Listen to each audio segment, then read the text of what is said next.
국회교학과 학술제 특강자로 모신 한정배 국회의원님을 뵙게 돼서 영광으로 생각합니다. 오늘 말씀해 주신 타이틀이 한국 청년의 현실과 미래 그리고 국가 정책인데요. 의원님께서 굉장히 민주적이시다. 학생분들 아니면 이제 정예과에서 어떠한 그 주제를 듣고 싶은가 먼저 얘기를 하면 그것에 응하겠다 이렇게 말씀을 해주셔가지고요. 제가 학생분들의 의견을 수렴을 해서 이와 같은 그 주제를 전달해 드렸습니다. 일단 잘 아시겠지만 많은 경륜과 식견을 갖고 계시기 때문에 주제뿐만 아니라 다양한 분야에 있어서 말씀을 들려주실 것으로 기대를 하고 있습니다. 간단한 양력을 소개해 드리겠습니다. 천정배 의원님께서는 전남 신안군 암태도 출생이십니다. 목포 중학교와 목포 고등학교를 졸업하셨고요. 서울대 법대를 아주 우수한 성적으로 입학을 하셨습니다. 서울대 법대를 수석으로 입학을 하셨고요. 그 이후에 사법시험을 합격했습니다. 제가 이제 의원실에서 보내준 양력을 이렇게 보니까 눈에 띄는 인물이 한 명 있는데 조영래 변호사입니다. 제가 대학교 1학년 때 이미 고인이 되신 조영래 변호사의 일대기를 읽고 사전에서 굉장히 마음 아파했던 그런 기억이 있는데 우리 천정배 의원님께서는 1985년에 고 조영래 변호사와 함께 합동 법률사무소를 열어서 인권 변호사로 활동하신 그런 경력도 갖고 계십니다. 잘 아시겠지만 15대, 16대, 17대, 18대, 19대 국회의원을 4개 하셨고요. 지금 현재도 제20대 국회의원을 맡고 계십니다. 전 법무부 장관을 역임하셨고요. 최근까지 국민의당 공동대표를 맡으셨습니다. 오늘 이 귀한 말씀을 해주신 천정배 의원님의 말씀을 들어보도록 하겠습니다. 단상으로 모시겠습니다.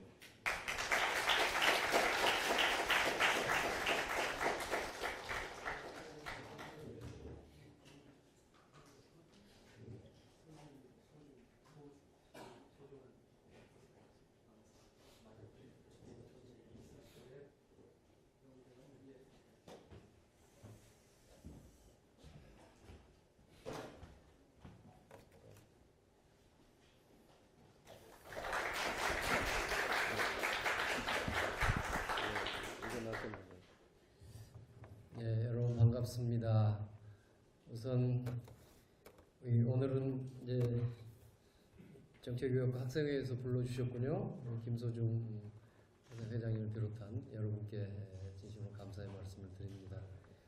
김지훈 학과장님 또 교수님들 반갑습니다. 평소에도 여러분들이 이렇게 뒷자리부터 앉으나요? 도리가 없는.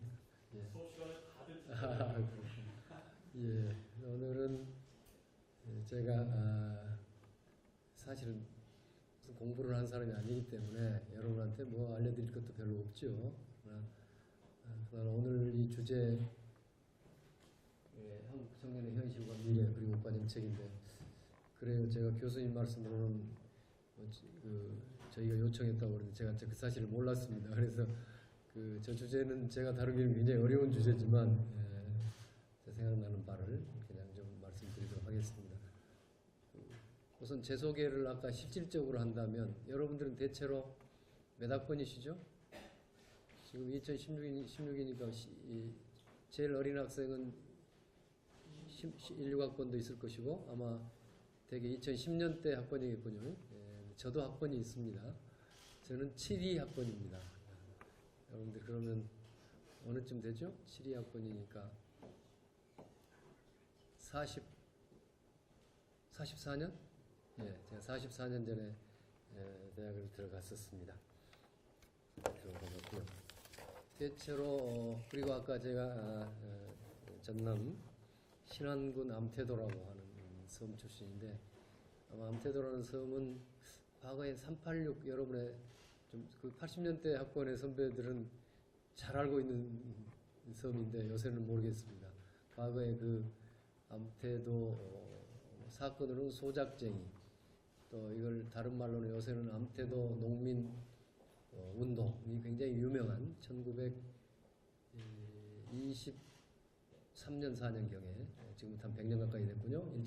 일제 초기에 우리나라에서 대표적인 농민 소작 농민들의 운동이 있었어요. 그래서 그런 곳이 자랑스러운 제 고향입니다.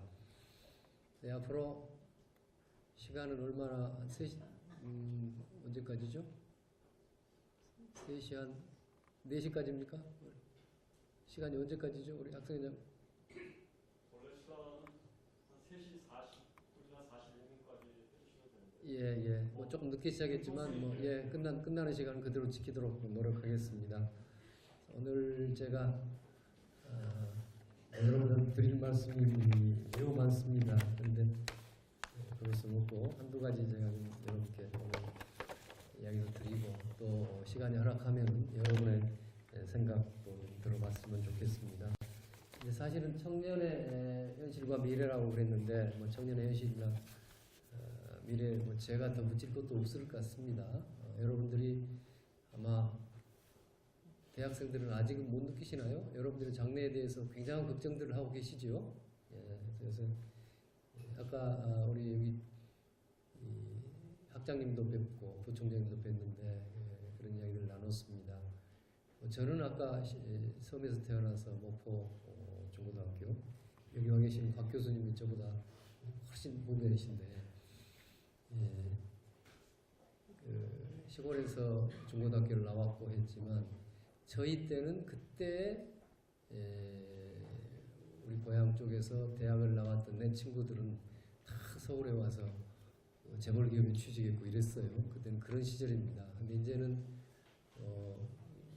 한 40년 이렇게 흘러가면서 요새 젊은이들이 얼마나 어려움을 하는 것은 저도 잘 알고 있습니다.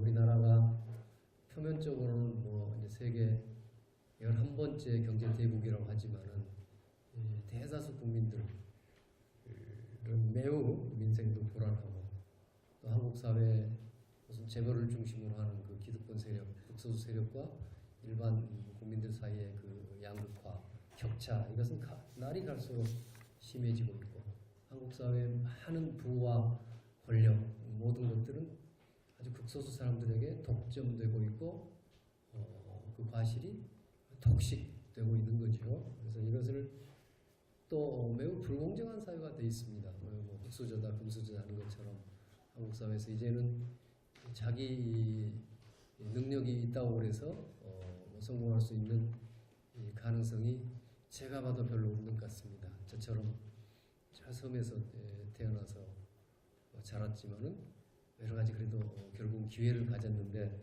아마 지금은 그것도 어려울 것 같은 생각을 하게 되지요. 이제 한국 사회 경제 성장도 한계에 머물렀습니다.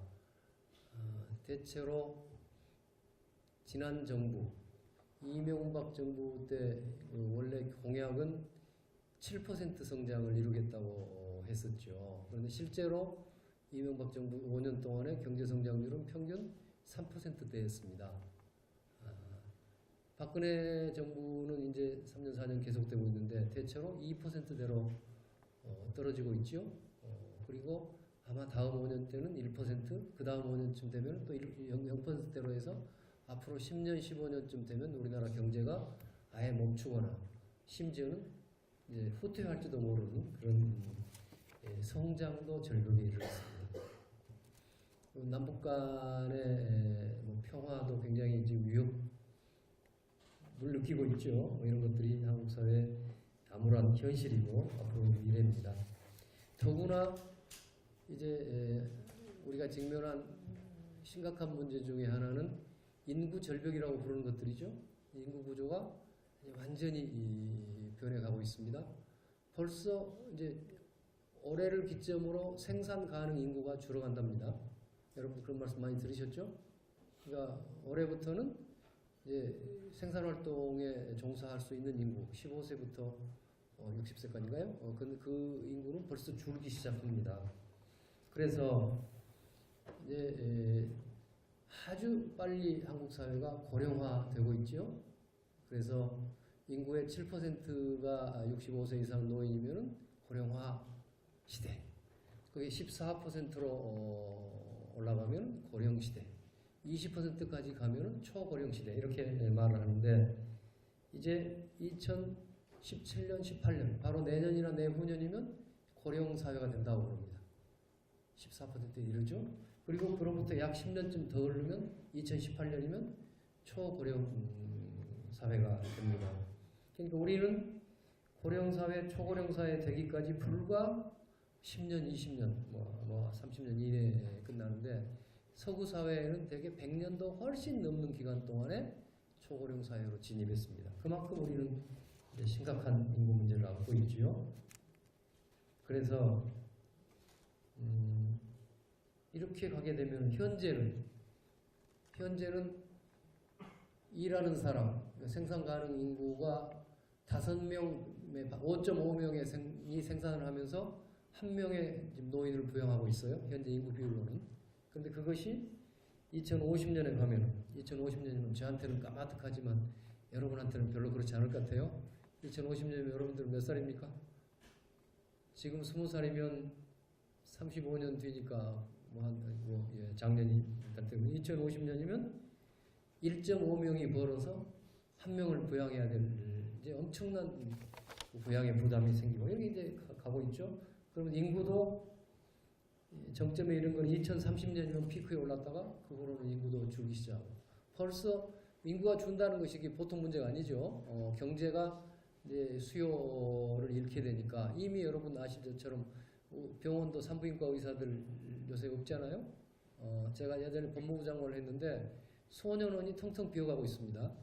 그래서 그 소년원을 담당하는 법무부 공무원들을 어떻게 줄이냐 이런 게 굉장히 큰 문제가 되고 있고 요새 애기용품 안 되고 뭐 다 안 된단 말이에요. 그래서 그런 식으로 인구가 줄어가면은 유효수가 감소하고 경제가 디플레, 인플레도 문제지만 디플레가 가장 심각한 문제죠. 물가가 떨어지고 소득이 떨어지고 그러면 이제 악순환하면서 경제가 주저앉게 될 가능성까지도 있습니다.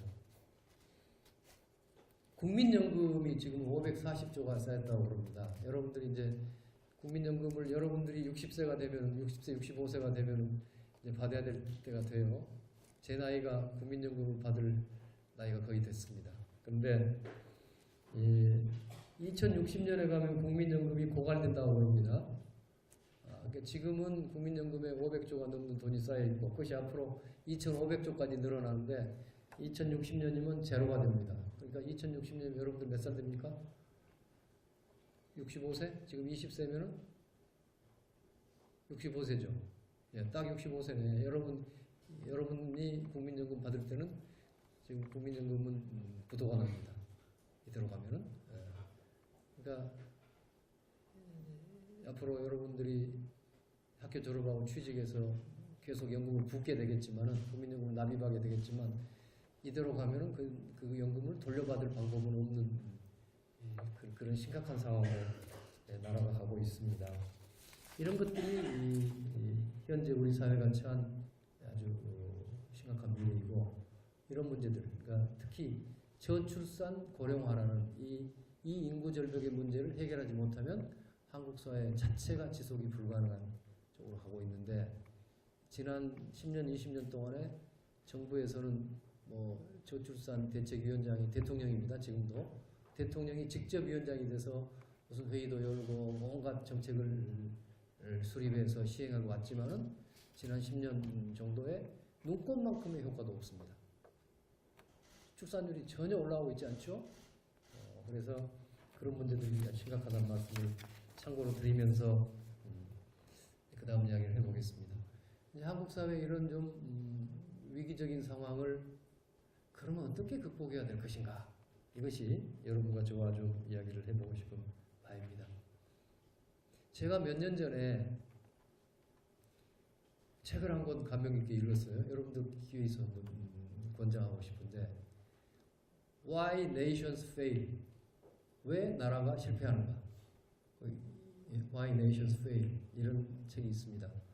데런 에스모 글루라고 이름이 좀 특이한, 이게 아마 터키 출신의 미국의 MIT 교수인가 하는 경제학자고 또 한 사람은 정치학자하고 이렇게 둘이 공전데 제가 물론 영문으로 본 건 아니고 번역판으로 한국에 나와 있습니다. 왜 국가는 실패하는가 하는 책인데요. 그 책이 세계사에서 동서고금의 모든 나라의 사례들을 다 다 분석을 해봐가지고 왜 어떤 나라들은 경제적으로 주로 성공하고 어떤 나라들은 실패하고 하는가 하는 것을 분석해 놨습니다. 그러니까 왜 나라는 실패하는가라는 말은 달리 말하면 왜 나라는 성공하는가 하고 똑같은 거겠죠. 근데 거기서 그 학자들이 내린 결론은 포용적 경제 제도를 가지고 있는 나라는 성공하고 수탈적 또는 거기 번역은 착취적이라고 번역했는데 착취적 경제 제도를 가지고 있는 나라는 실패한다. 이렇게 아주 단순 명쾌하게 결론을 내렸습니다. 그러니까 포용적 경제 제도, 영어로는 inclusive economic institutions, inclusive economic institutions를 가진 나라들은 성공하고 extractive 이렇게 짜낸다는 거 아닙니까? 이걸 착취하다는 거죠. 뭘 수탈하고 extractive economic institutions를 가진 나라들은 실패한다. 이렇게 보고 있어요. 그럼 뭐가 포용적이고 뭐가 착취적이냐 하는 것은 뭐 되게 짐작이 되죠. 포용적이라는 것은 많은 사람들이 경제 활동에 참여할 수 있고 자기 실력을 발휘할 수 있고 그 경제 활동의 성과를 자기 능력만큼 또 가져갈 수 있는 그런 제도가 포용적인 것이고 그렇지 않고 일하는 사람 따로 있고 뭐 그 경제적 과실을 가져간 사람 따로 있는 것이 착취 아니겠습니까? 뭐 그렇게 나오면 이게 마치 뭐 막시즘 같은 이야기 같기도 한데 그 사실은 이제 이분들이 보는 것은 그런 뜻은 아닌 것 같고 어쨌거나 뭐 우리 사회를 갖고 있는 독점 같은 게 그런 이야기가 될 수 있겠죠. 경제적으로 보면은 여러분 경제학을 공부해 보면은 그러니까 정당한 이윤과 뭐 독점 이윤과는 좀 다른 거 아닙니까? 또는 뭐 에코노믹 렌트라고 하던가요? 경제적 지대. 그러니까 우리나라 말로 하면 요새 그 학자들 중에는 이익권이라고 부르기도 하더라고요.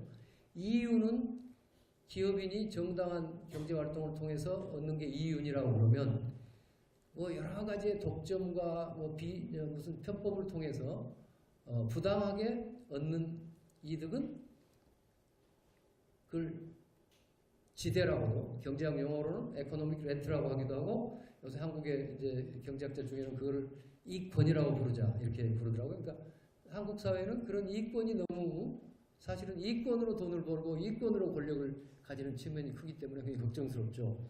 그런 현상들이 착취적이라고 볼 수 있을 것 같습니다.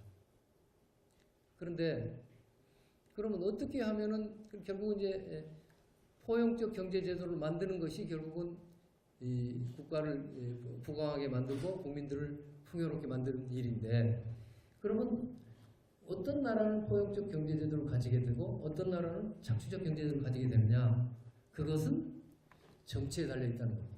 보니까 제가 딱 마음에 들었습니다. 정치가 우선이다? 그렇습니다. 정치, 포용적 정치 제도를 가지고 있는 나라는 포용적 경제 제도로 가고 이 착취적 정치 제도를 가지고 있는 나라는 착취적 경제 제도로 가기 때문에 결국 정치가 경제나 국가의 미래를 좌우한다는 겁니다. 거기서 포용적 정치 제도라는 것은 말할 것도 없이 다원적인 정치를 이야기합니다. 무슨 사회 이상적으로 말하면 각각의 국민들이 다 정치에 자기 몫만큼 참여하고 권한을 행사할 수 있는 거야 되겠지만은 그렇게까지 그건 아주 이상적인 것이고 결국은 각계각층의 사람들이 자기의 정치적 의사를 자기 몫만큼 대변할 수 있는 정치 제도 이게 포용적 정치 제도라고 볼 수 있겠죠. 그래서 결국은 정치에 달려있다는 것이 이 사람의 결론입니다. 그런데 재밌는 것은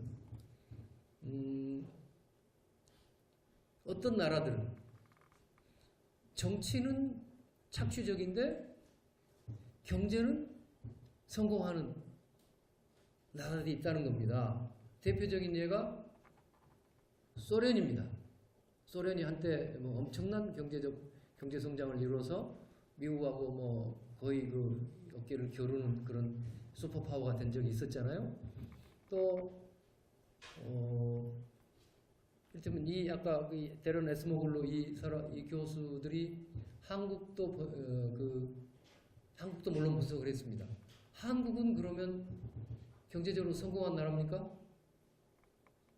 예, 그분들은 성공한 나라라고 봤습니다. 일단 성공한 나라라고 봤는데, 그런데 한국의 경제를 성공으로 이끌었던 정치는 착취적이었다고 봤습니다. 그러니까 박근혜가 아니라 그 아버지 박정희 대통령 이래에 우리나라의 경제적 이제 성장을 이뤘는데, 그 경제적 성장을 이룬 박정희 체제의 정치는 매우 착취적이었다고 보는 겁니다.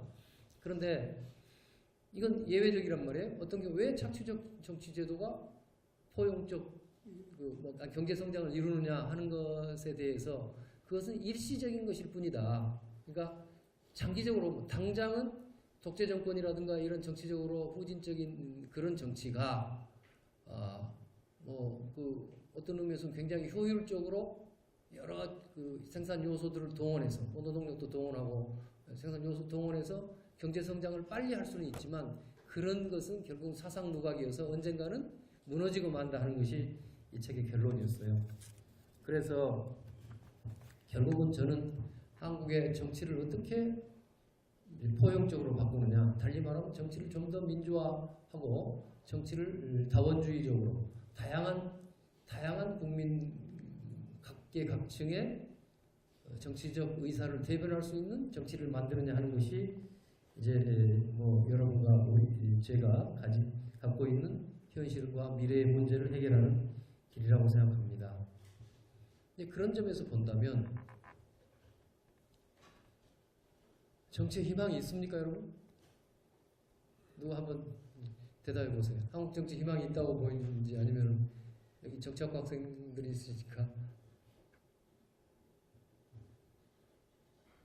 학생회장 우리 정치 희망이 있어 보입니까? 예? 막막해요? 그럼 우리에게 희망은 없는 겁니다. 예. 사실은 저는 정치가 우선한다는 말도 맞다고 생각하지만, 정치만이 이 나라의 희망이라고 생각합니다. 정치만이. 그럼 좀 이상하죠? 천정배가 잘해서? 기성 정치인들이 잘해서? 아니에요. 제가 봐도 지금 정치인들이 잘한다는 뜻도 아닙니다. 지금이 정치가 잘 이루어진다는 뜻도 아닙니다. 그러면 다른 분야를 한번 쳐다봅시다. 저는 아까 변호사하고 한국의 법조계, 한국의 검찰, 한국의 법원, 한국의 무슨 그 법조죠, 변호사계, 이런 쪽에 희망이 있습니까? 희망이 없다는 이야기입니다. 거기서 무슨 한국 사회를 변화시킬 만한 동력이나 힘이 생깁니까? 아닌 것 같습니다. 거기도 훨씬 더 양극화돼 가고 있습니다. 요새는 저는 김앤장 변호사 출신입니다. 여러분 김앤장 아세요? 예, 요새는 잘 알죠. 제가 김앤장에 그냥 있었더라고요. 지금은 정말 엄청난 한국에서 돈 제일 잘 버는 10명 안에는 확실히 들었을 겁니다. 근데 그렇게 돼가고 있어요. 이제 그 변호사 쪽도 엄청난 무슨 독점과 이게 양극화가 돼 있죠. 요새 변호사 돼봤자 혹시 여기서 변호사 되려고 맘먹은 사람들 있으면 다른 쪽으로 가세요. 그 이제 밥도 벌어먹기 힘들 것 같아요, 보통은. 하여튼 그런 다른 쪽 어느 것을 봐도, 여기 이제 교수님들 계시고 학교인데 교육 쪽에는 무슨 희망이 있습니까? 교육 안에서 물론 길게 보면은 한국의 교육이 잘 돼야 한국 사회가 미래가 밝아지겠지만, 당장에 여기서 무슨 한국 사회를 당장 바꿔낼 만한 무슨 그 동력이 있습니까? 아닌 것 같아요.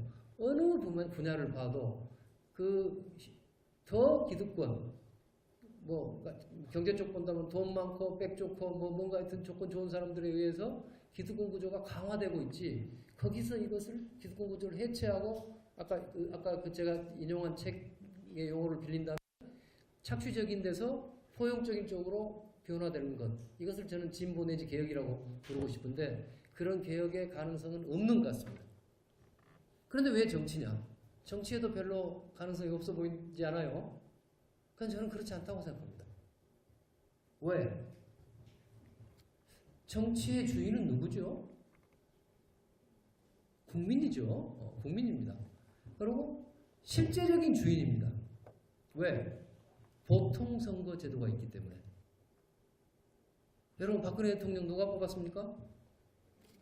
국민이 보통선거제로 뽑았습니다. 여기 여러분들은 되게 투표권 행사 못한 분들이었나? 고학년이면 혹시 있을지 모르겠네요. 국민이 뽑았습니다. 국회의원들 다 4월 13일 다 국민이 뽑았습니다. 그래서 사실은 이 보통선거에 의해서 재벌도 한 표, 실업자도 한 표, 무슨 서민도 한 표, 대학을 졸업해도 한 표, 대한민국의 19세 이상 남녀노소면은 뭐 특별한 예외를 제외하고는 누구나 다 동등하게 참여해서 권력을 바꿀 수 있는 실질적 선택권이 국민한테 주어져 있습니다. 저는 그것이 희망의 근거라고 생각합니다. 지금 당장은 그 선택권이 뭐 잘못될 수도 있고 그런지 몰라도 결국은 지금 한국 사회에 갈수록 심화되는 독점, 아까 독식, 기득권 이것을 뚫을 수 있는 유일한 길이 이 보통선거를 매개로 한 보통선거제도에 의한 국민의 선택과 결정에 따라서 만들어지리라고 생각합니다. 과거에는 국민이 선택을 해도요, 어느 날 갑자기 군인들이 총칼로 와서 쿠데타를 해버립니다.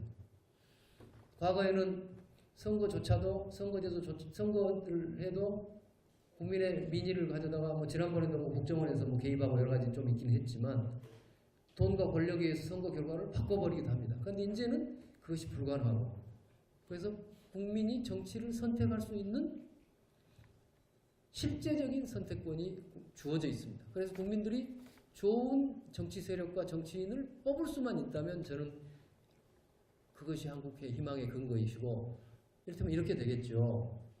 정치를 잘 돼서 정말 좋은 정당과 정치인이 뽑힌다면 그 사람들이 국회 입법을 통해서 법과 제도를 통해서 다른 부분을 개혁할 수 있겠죠.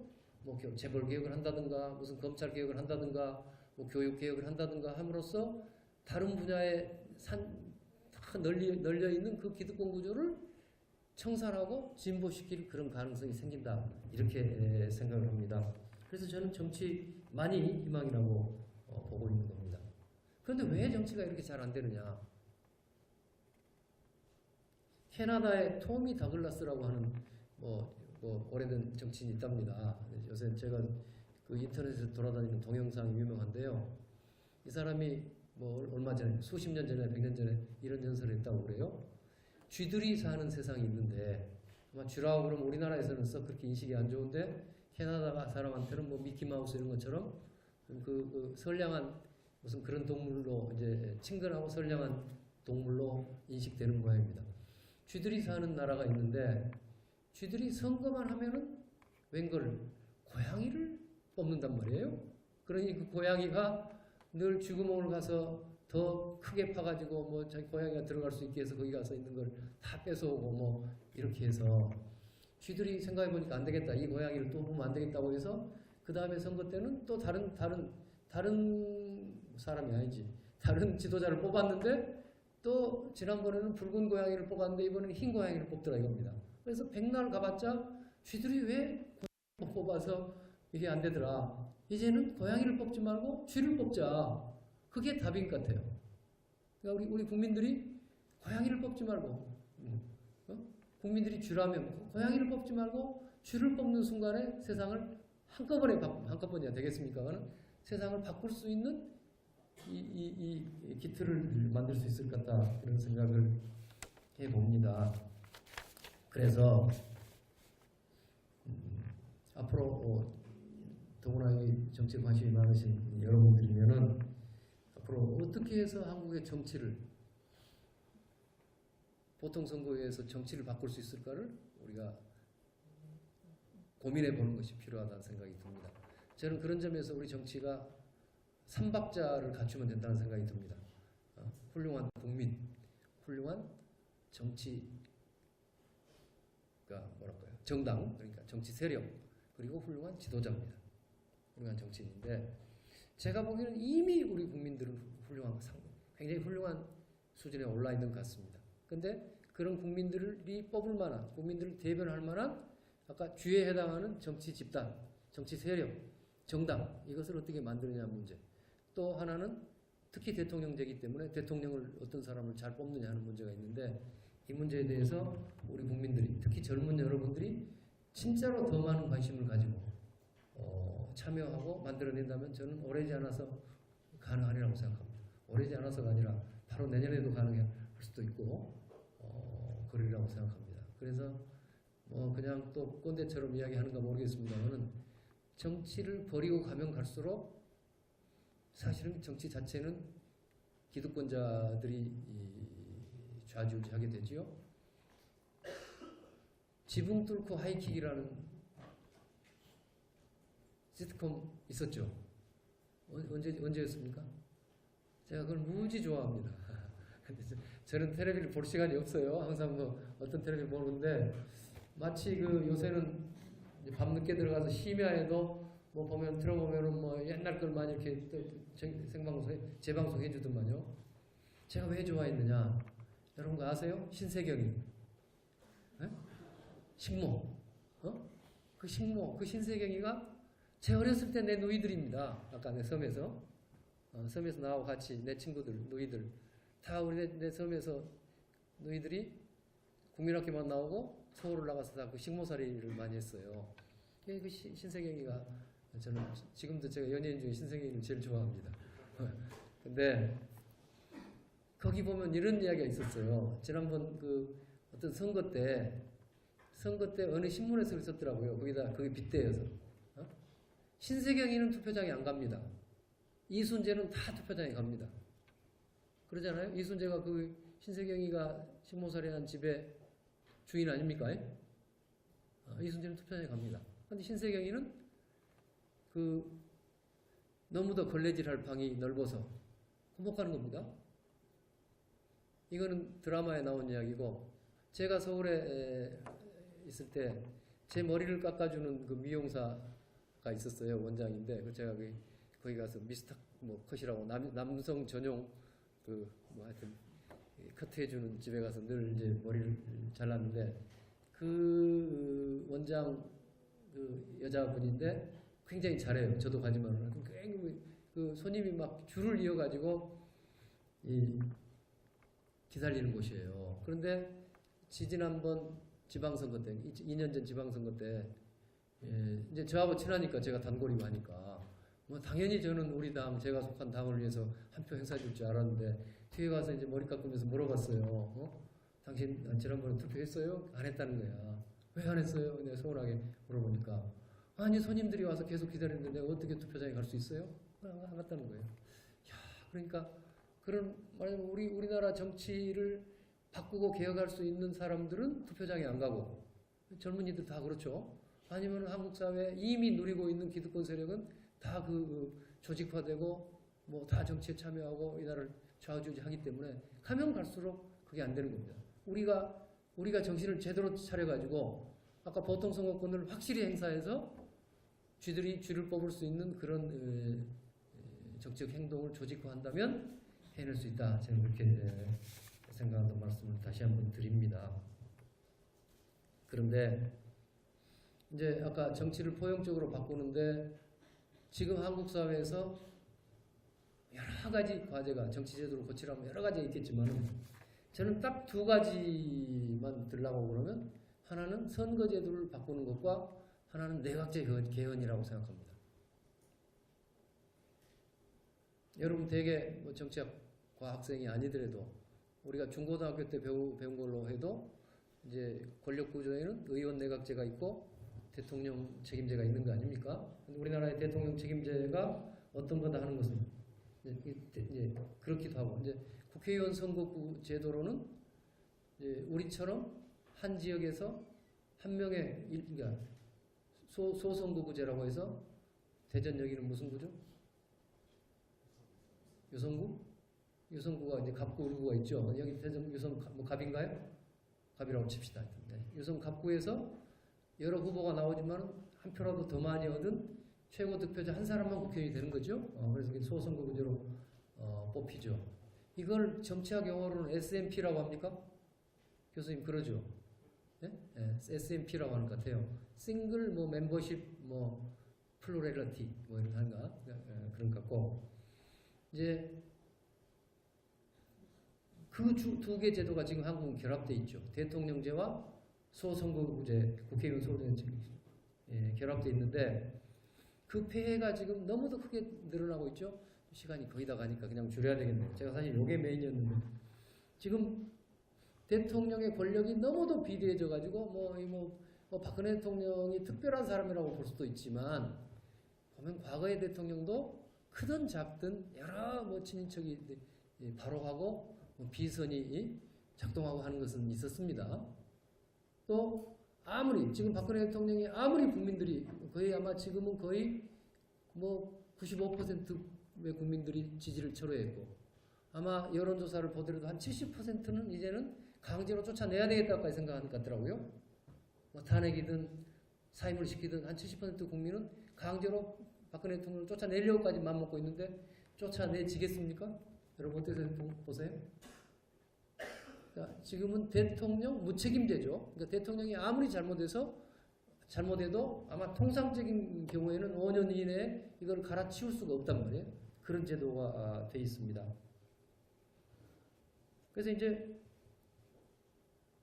그래서 하여튼 우선 대통령 무책임제의 폐해가 크다. 그다음에 두 번째로는 승자 독식이죠. 우리나라는 지난번에 당선된 박근혜 대통령은 온갖 것을 권력을 다 갖고 있지만 거기에 얼마 차이가 아니지만 떨어진 문재인 후보나 그 세력은 아무것도 갖고 있지 않죠.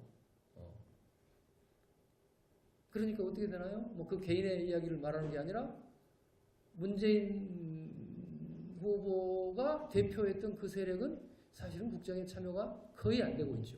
그러니까 무슨 인사를 해보면 박근혜 대통령의 출신지인 무슨 대구 경북 이런 데 사람들은 다 요직에 가고 그 반대 야당 진영에 속하는 호남 출신들 여기는 충청도는 어떻게 생각하면 모르지만 호남 출신들은 완전히 요직에서 배제되고 이런 일들이 생기는 거죠. 패자의 권익은 완전히 무시되는 겁니다. 또 이 소선거구제가 어떤 기능을 하냐면 양대 정당이 되는 거죠. 여러분 대전에서요 지난 4.13 총선에서 우리 국민의당이 어느 정도 득표했습니까? 득표는 상당히 했을 거예요. 20% 이상 했을 것 같아요. 네? 대전에 7명 국회의원 뽑았는데 거기 대전 시민 중에서 국민의당에 표 주는 분들이 한 20%는 될 겁니다. 그런데 우리 국민의당은 지금 한 석도 없죠? 아까 민주당이 4석, 새누리당이 3석 이렇게 결국은 아까 소선거구제는 한 명만 뽑기 때문에 한 표라도 이긴 사람이 국회의원이 되기 때문에 여기는 완전히 양대 정당만 존립할 수 있지 나머지 3당, 4당이 나올 여지가 없단 말이에요. 그러니까 어떻게 되나요? 우리나라는 양대 정당의 기득권의 구조가 강고하게 자리 잡는 거죠. 그래서 결국은 뭐냐면 양대 정당이 대표할 수 없는 여러 다양한 계층이나 지역이나 이런 사람들의 정치적 의사는 그냥 무시되고 마는 거죠. 저는 진보 정당을 하고 싶은 사람은 아닙니다. 저는 진보 정당원이 아닌데 그러나 한국에서도 진보 정당을 지지하는 국민들이 10%는 있는 것 같아요. 항상 선거해 보면은. 그러면 진보 정당의 의석이 10%는 국회에 있어야 민주적이라고 생각합니다. 그럼 지금 300석의 국회의원 중에 진보 정당이 한 30석은 돼야 되는데 정의당이 6석인가 밖에 안 되죠. 그래서 이 양대 기득권 정당 체제로는 그 기득권 정당들이 대변하고 있는 기득권자들은 정치적으로 과대 대표되지만은 그 밖에 사표가 된 표가 상당히 있지만은 국회의원을 배출하지 못한 정당이 대변하고 있는 그런 여러 집단들은 정치에서 완전히 배제되는 거죠. 이건 포용적 정치가 아니죠. 또 그렇게 되니까 승자 독식과 양대 세력 간의 경쟁이 조건 지어져 있으니까 여기에서는 필연적으로 정치가 극한 대립이 될 수밖에 없습니다. 왜? 어떻게 하는지 상대방을 깎아내리고 우리가 이겨야만이 이 다음에 권력을 잡고 전체를 다 먹게 된단 말이에요. 그러니까 정치 자체가 아주 가파른 대립으로 가서 아무 일도 못하고 하는 그런 양상들 여러분도 다 보고 계시지 않습니까? 또 양당 체제라는 것이요. 우리 스스로도 늘 이제 양당 체제하에 있을 때 보면은 선거가 다가오면 목표가 뭐냐 그러면 대통령 선거 때는 대통령이 물론 대통령 선거에서 이기는 것이고 국회의원 선거 때는 과반수 득표하는 것이 우리의 목표가 되는 겁니다. 실제 양당 체제에서는 과반수 득표 되잖아요. 19대에서는 새누리당이 과반수였고 17대 국회에서는 제가 속했던 그 당시 열린우리당이 과반수 득표를 했어요. 그러니까 양당이 다 과반수 득표를 하려고 하다 보니까 이 당들이 정책적으로 보면 캐치올 파티가 됩니다. 캐치올 파티란 말 아시죠? 뭐 특별한 정책적 색깔이 분명치 않고 뭐 그냥 그 표의 도움만 될 것 같으면 다 잡탕처럼 극우부터 극좌까지 다 받아들여가지고 양대 정당이 만들어집니다. 사람으로 봐도요 이런 일이 많습니다. 여러분 뭐 별로 나쁜 것 같지도 않으니까 그냥 실명을 이야기한다면 원희룡 제주도지사 좋은 정치인이죠. 오세훈 전 서울시장 역시 좋은 정치인들입니다. 근데 이분들이요 2000년이면 16대 국회에 국회의원이 된 분들입니다. 원희룡 지사는 서울에서 둘이 다 서울에 됐군요. 원희룡, 오세훈. 근데 그때는 저는요 그분들이 우리 당 공천 받은 것으로 알고 있었습니다. 저는 그 당시 민주당 공천을 받은 것으로 알고 있는데 새누리당 공천자로 발표되더라고요. 왜 그러죠? 오세훈, 원희룡 같은 그런 좋은 선거 내보내면 선거에 이길 만한 후보를 놓고 양 정당이 서로 모셔가려고 줄다리기를 했던 겁니다. 그러다가 저쪽이 조건이 좋으니까 저쪽으로 한 겁니다. 그분들이. 조건이 좋은 거 하여튼 그분들이 선택에 의해서 민주당에 와도 공천 주겠다고 한 건데 새누리당 공천을 받은 겁니다. 이게 코미디죠 사실은. 정당 정치가 제대로 발전하려면은 이 당의 정체성과 저 당의 정체성이 분명히 구분돼야 되는 것이지 그 정치인 한 사람을 이쪽으로 와도 좋고 저쪽으로 가는 정당이 그런 정치가 정상적인 정치가 아닌 겁니다. 그래서 이게 양당이기 때문에 그렇습니다. 만약에 3당, 4당, 5당 이렇게 다당제가 된다고 그러면 어느 정당도 지금 과반수를 얻을 수 없기 때문에 과반수를 목표로 그렇게 해가지고서는 오히려 표가 안 나올 겁니다. 한 다당제가 되면은 각자가 자기 정책적 지향을 분명히 했을 때 오히려 득표를 많이 할 가능성이 높다고 생각합니다. 이거는 아마 정치학자들이 더 분석해 주셔야 할 일이고 저는 제 그냥 감으로 말씀드린 건데 그래서 다당제로 가야 된다는 생각을 해봅니다. 현재 그런 점에서 우리 제도가 지금 대통령제와 소선거구제를 결합한 이 제도가 우리 정치 발전을 아주 가로막고 있다고 생각합니다. 이 기득권에서 깨어나지 못하도록 하고 있다고 보는 겁니다. 그래서 저는 이것을 이번에 바꿔야 되겠다. 우선 대통령제를 내각제로 바꿨으면 좋겠다. 왜 내각제냐? 내각제는 책임 정치가 가능한 제도라고 우리가 배우고 있지 않습니까? 실제로 아마 선진국 중에서 세계 선진국 중에서 미국을 제외한 모든 나라가 사실은 의원 내각제를 하고 있죠. 미국도 지금 이번 대통령 선거 결과를 보니까 그 대통령제가 문제가 있는 거 아니냐는 생각도 들던데 어쨌든 만약에 박근혜 대통령이 내각제의 총리였다면 지금까지 저렇게 버티고 한 2년 전에 이미 선거 다시 해서 새로 총리를 뽑았을 겁니다. 내각제가 그런 책임 정치가 가능한 제도예요. 그래서 저는 내각제로 이제 가야 한다는 생각을 하나 하고요. 그런데 현재와 같은 선거제도를 전제로 내각제로 간다고 그러면 저는 절대 반대입니다. 왜 그러냐? 아까도 말씀드린 것처럼 현재와 같은 선거제도에서는 이 국민의 민의가 그대로 반영될 수가 없어요. 아까 대전에서는 대전만을 놓고 본다면 예컨대 이렇다고 칠까요? 대전 시민의 40%는 민주당, 30%는 새누리당, 20%는 국민의당, 10%는 정의당 이렇게 찍었다고 가정해 봅시다. 아마 대체로 그쯤 됐지 않은가 모르겠는데 그러면은 아까 대전에 있는 의석이 그 비율로 4, 3, 2, 1로 나눠져야 할 텐데 그렇지 못하고 앞에 두 정당이 4대 3으로 그러니까 100분율로 한다면 한 60대 40이나 이렇게 나눠가지고 나머지 두 정당은 제로가 되지 않습니까? 이런 상태에서 내각제를 한다면 어떻게 될까요? 아까 제가 말씀드렸는데 17대 국회에서는 그 당시에 열린우리당이 과반수 의석을 얻었지만 득표율은 국민 전체의 38%대였습니다. 38%대의 지지만 얻은 소수파가 사실은 집권을 해가지고 다 가져간다는 것은 극히 민의를 왜곡시키는 거 아니겠습니까? 작년 말고 지난번 19대 총선 2012년 19대 총선에서는 새누리당이 151석인가 2석의 과반수 의석을 얻었는데요.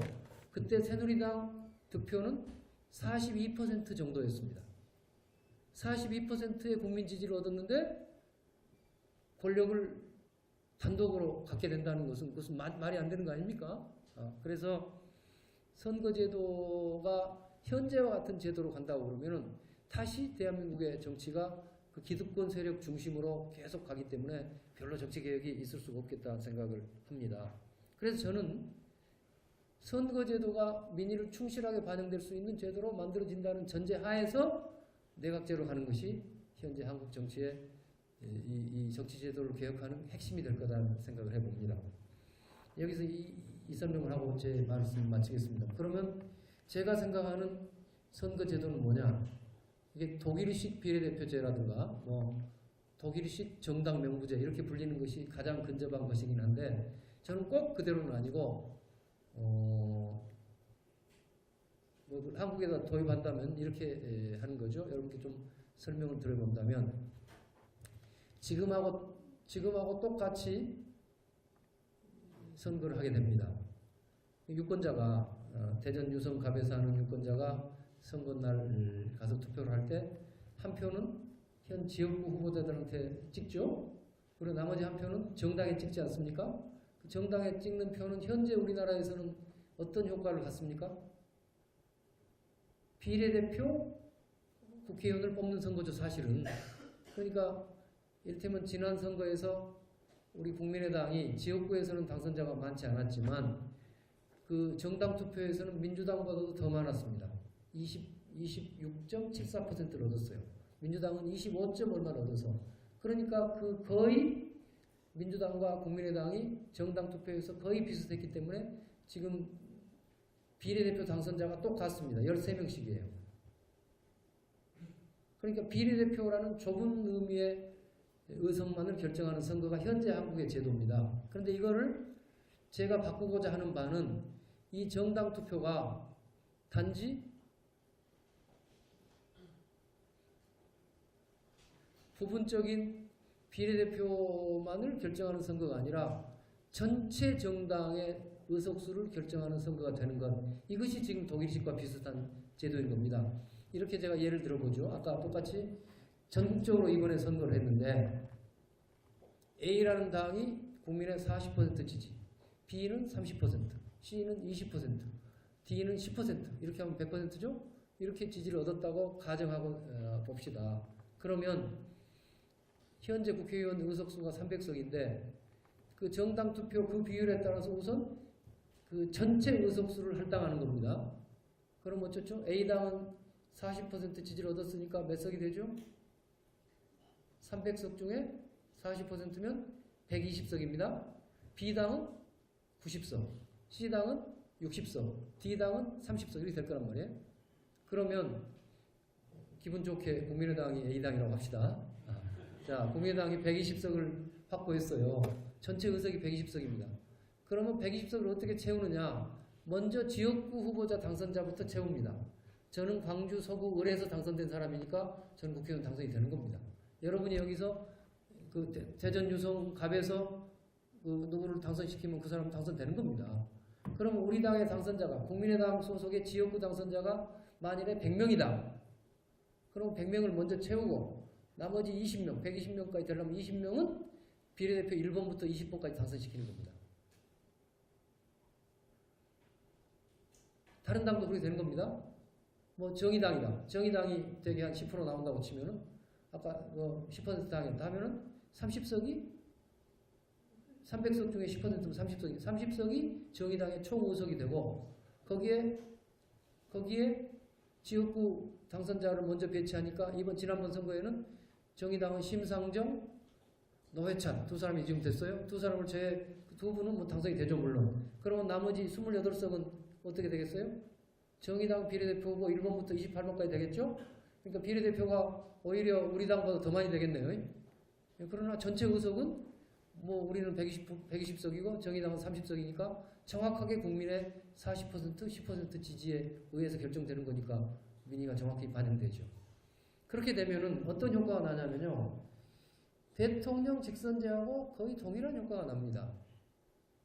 자, 대전 유성 가배 유권자가 투표날 가서 선거를 찍을 때는요. 자, 뭐 A 후보를 찍으면 그 국회의원 그 지역구 후보는 그 사람이 되는 거 당연히 그 사람을 지지하는 거고 정당을 국민의당을 찍었다 또는 뭐 민주당을 찍었다 하면은요. 그 당의 당수가 만약 그렇게 돼서 국민의당이 제1당이 돼서 내각제니까 제1당이 되면 그 당이 총리가 선출되고 말하자면 사실 내각제 총리라는 것은 사실 대통령의 똑같은 권한을 갖는 거 아닙니까? 그 총리를 선출하게 되지 않습니까? 그러니까 그날 투표날 국민의당한테 한 표를 주는 사람은 내가 국민의당한테 표를 주면은 국민의당의 현재 당수인 누가 총리가 되리라 하는 것을 알고 찍는 거지요.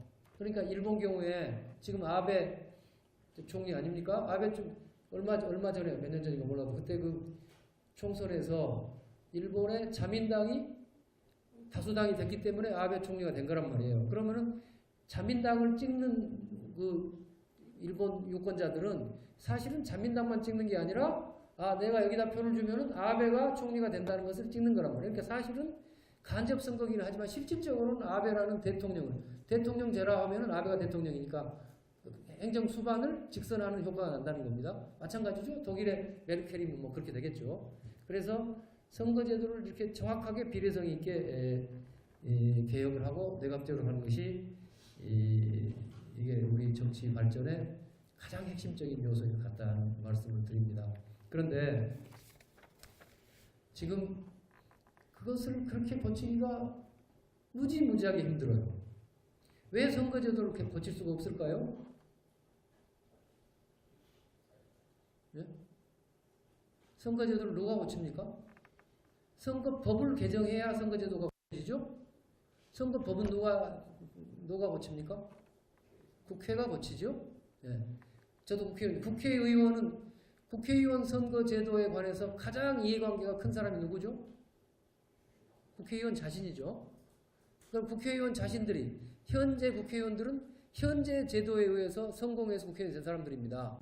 이 제도를 아까 혁명적으로 바꾸면은 불확실성이 증대해서 물론 지금 300명 국회의원 중에서 뭐 100명이나 150명은 다음 국회의원이 되기가 될 수 있겠지만 천정배 정도면 되겠죠.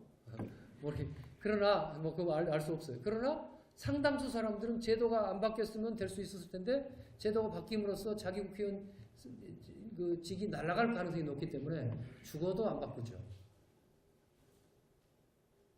사실은 보통 경우에는 이런 이해관계자한테 어떤 결정권을 맡기지 않는 것이 그 사실 민주주의나 뭐 공정한 제도의 그 출발점인데 그러나 어떤 다른 방법이 없단 말이에요.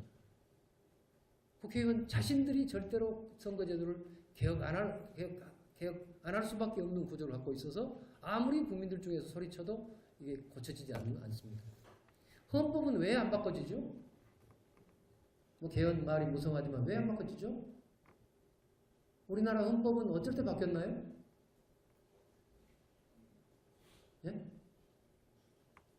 혁명의 시기에만 헌법이 바뀌었습니다. 좋은 의미든 나쁜 의미든 4.19 혁명의 때 바뀌었습니다. 5.16 쿠데타 이후에 바뀌었습니다. 박정희 대통령의 유신 쿠데타 이후에 또 헌법이 바뀌었습니다. 전두환 일당의 신군부가 또 쿠데타를 일으켜 나와서 또 헌법을 바꿨습니다. 그 다음에 87년 6월 항쟁 때 국민들의 힘에 의해서 직선제 개헌이 이루어졌죠. 그러니까 좋은 의미든 나쁜 의미든 어떤 혁명적 상황에서만 헌법이 바뀌어집니다. 내각제를 도입하려면 그런 혁명이 필요하겠죠. 혁명이 아닐 때는 왜 헌법이 안 바뀌어지죠? 헌법은 누가 바꿉니까? 역시 국회의원이 바꿉니다.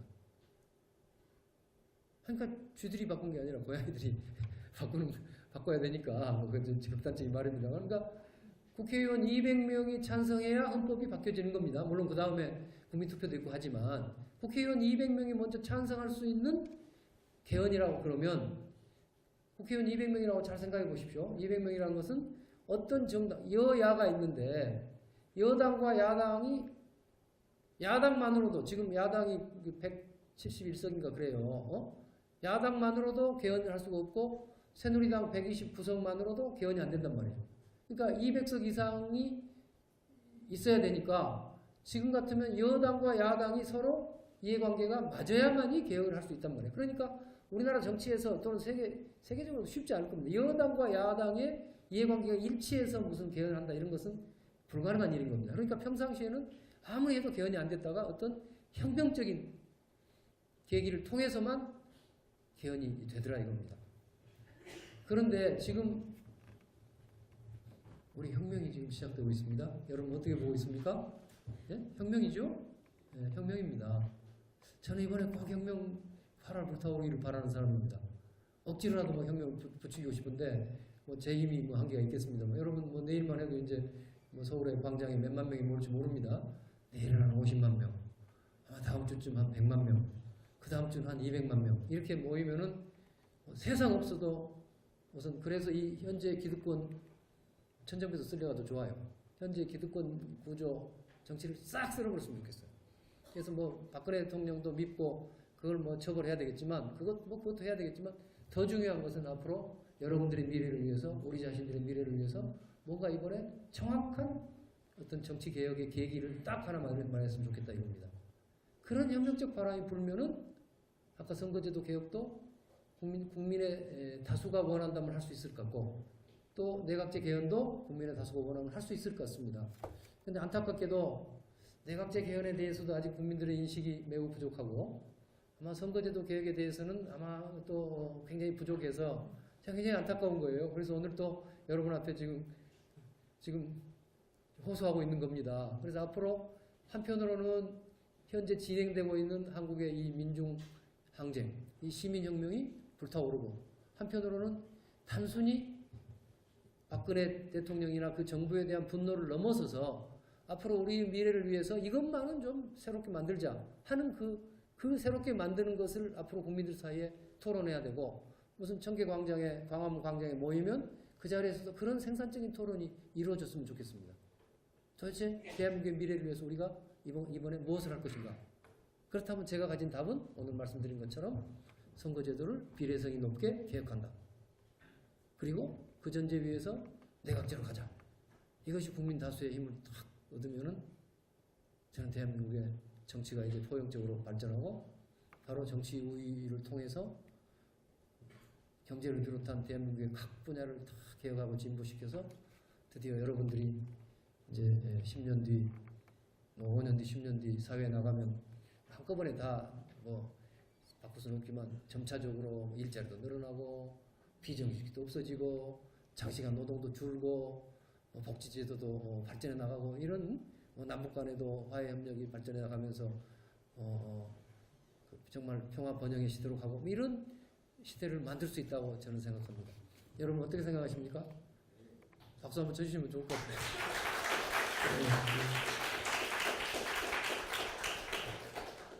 예, 뭐 잘 전달되는지 모르겠어요. 제 말씀 이쯤 줄이고 여러분들이 정말 그 혁명의 투사가 되주시기를 바라면서 제 말씀 마치겠습니다.